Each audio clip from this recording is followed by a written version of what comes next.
Hello दोस्तों, आज के इस वीडियो में 3 महत्वपूर्ण प्रश्न बताने जा रहा हूं, जो इस प्रकार के प्रश्न group D, NTPC, ALP, SSC, bank एवं अन्य सभी परीक्षा में पूछे जाते हैं।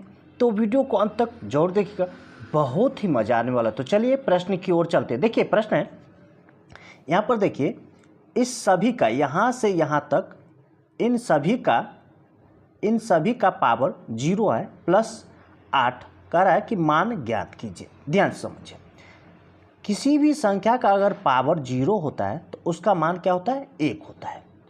अंदर में क्या है वो मत देखिए, अंदर में क्या है वह मत देखिए। यहाँ पर देखिए इस पूरे का पावर कितना है? 0। तो इस अंदर में जो भी होगा उसका मान क्या हो जाएगा? 1 हो जाएगा। ठीक, अब प्लस 8 है, अब इसे हल कीजिए तो कितना? 9 आपका आंसर होगा, ये ए नंबर। चलिए अगले प्रश्न की ओर चलते हैं। 50 किलोमीटर की अन्य दूरी 50 किलोमीटर प्रति घंटा की चाल से तय करती है। पूरी यात्रा के लिए उसकी औसत चाल ज्ञात कीजिए। ध्यान से समझिए, औसत चाल यानी एवरेज स्पीड बराबर होता है टोटल डिस्टेंस बटा में टोटल टाइम। अब देखिए डिस्टेंस जो है यहाँ पर एक 90 किलोमीटर है और यहाँ पर 150 किलोमीटर, दोनों को जोड़ लीजिए। 90 प्लस 150, ठीक, बटा में टोटल टाइम। तो देखिए 90 किलोमीटर दूरी 45 किलोमीटर प्रति घंटा की चाल से चलता है तो कितना टाइम लगेगा? तो टाइम बराबर होता है डिस्टेंस बटा में स्पीड। तो यहाँ पर देखिए 90 किलोमीटर है डिस्टेंस और 45 किलोमीटर प्रति घंटा की चाल से चलता है, तो 45 दूना कितना हो जाएगा? 90, यानी 2 घंटा, ये इसका प्लस। अब देखिए 150 किलोमीटर है ये दूरी और 50 किलोमीटर प्रति घंटा की चाल से चल रहा है, तो इसका टाइम कितना हो जाएगा? तो देखिए 150 बट्टा में स्पीड 50, देखिए 0 से 0 कट जाएगा, 5 दिया 15।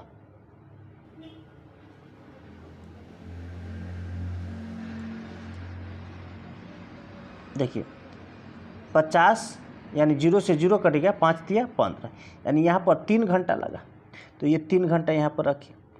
अब देखिए ये टोटल डिस्टेंस हो गया और ये टोटल टाइम हो गया, इस दोनों को जोड़ लीजिए तो 240 बट्टा में ये 5 हो जाएगा। देखिए 5 से काट दीजिए, 5 से 5 चौका 20, 5 अट्ठे 40, यानी 48 किलोमीटर प्रति घंटा इसका औसत स्पीड हुआ। ये आपका बी आंसर होगा, ये बी। चलिए अगले प्रश्न की ओर चलते हैं।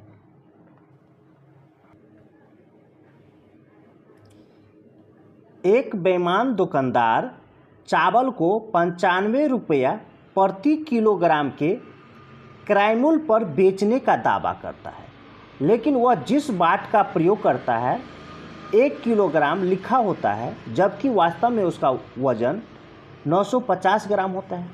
इस प्रकार उसे 100 किलोग्राम के वास्तविक वजन वाले चावल को बेचने पर होने वाले लाभ ज्ञात कीजिए। ध्यान से समझिए, सबसे यहाँ पर हम पहले कॉस्ट प्राइस निकाल लेते हैं, यानी खरीद मूल्य।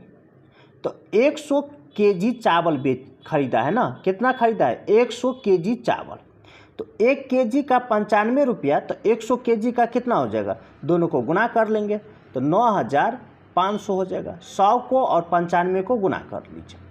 अब सेलिंग प्राइस निकालना है हमें, तो कैसे निकालेंगे? ध्यान से समझिए, कह रहा कि क्रय मूल्य पर बेचने का दावा करता है, लेकिन यहाँ पर कह रहा है कि 1 किलोग्राम के जगह पर वह सिर्फ 950 ग्राम ही देता है। तो यहाँ पर देखिए, यहाँ पर कॉस्ट प्राइस और सेलिंग प्राइस का अनुपात निकालेंगे। किस में? वेट में। पहले वेट में देना था 1 केजी, लेकिन दिया है 950 ग्राम, तो 1 केजी बराबर होता है 1000 ग्राम और इसके जगह पर वह सिर्फ 950 ग्राम दिया। इसे हल कीजिए, 0 से 0 कट जाएगा। देखिए 20 ये 5 से कट जाएगा और ये 19, ये तो हो गया। यानी ऐसे समझिए कि 20 ग्राम के जगह पर सिर्फ वह 19 ग्राम दिया अनुपात में। अब हमें रेट में निकालना है, प्राइस में, तो इसको क्या करना है, क्रॉसपॉन्डिंग व्युत्क्रम में करना है, ठीक है। यानी इसको उलट दीजिए, ये 19 इधर आ जाएगा और ये 20 इधर आ जाएगा, तो ये हो जाएगा रुपया में अनुपात। यानी अब ऐसे समझिए 19 रुपया का सामान 20 रुपया में वो बेचा, तो हमें 95 रुपया का सामान कितना में बेचना होगा, ये पहले निकालते हैं, ठीक। तो ये देखिए यहाँ पर 19 रुपया का सामान 20 रुपया में बेच रहा है, तो 1 रुपया का सामान कितना में, तो 20/19, इसीलिए 95 रुपया का सामान कितना में, तो 20/19 गुने 95। देखिए 19 × 19, 19 × 5 = 95, तो 20 × 5 = 100, ठीक। यानी 95 रुपया का सामान वह 100 रुपया में बेच रहा है। तो ये 1 kg का सेलिंग प्राइस आया, क्या आया, 1 kg का, ठीक, 1 kg का सेलिंग प्राइस है ये, ठीक है। ये जो 100 रुपया आया है, ऐसे समझिए 1 kg का विक्रय मूल्य है, क्या है ये, विक्रय मूल्य हो गया 100 रुपया था। तो इसीलिए 100 kg का करें, 100 kg का विक्रय मूल्य कितना हो जाएगा, तो इस 100 को इस 100 के साथ गुना कर दीजिए, कितना, 10,000। अब यहाँ पर देखिए, यहाँ पर, तो यहाँ पर हो गया ये 10,000, ठीक।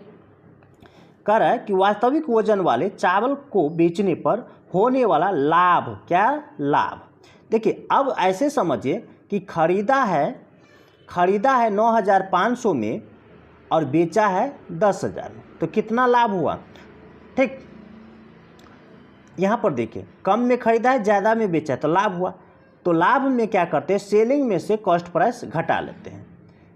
प्रॉफिट में क्या करते हैं, सेलिंग प्राइस में से कॉस्ट प्राइस घटा लेते हैं। तो इस दोनों का अंतर कीजिए, 10,000 में से 9,500 घटा लीजिए, तो कितना, 500 प्रॉफिट होगा, ठीक। कितना प्रॉफिट होगा, 500। ये आपका सी आंसर होगा। इसी तरह के ट्रिक पाने के लिए हमारे चैनल को सब्सक्राइब कीजिए, लाइक कीजिए और अपने दोस्तों के साथ शेयर जरूर कीजिए। फिर मिलते हैं अगली वीडियो में, तब तक के लिए धन्यवाद।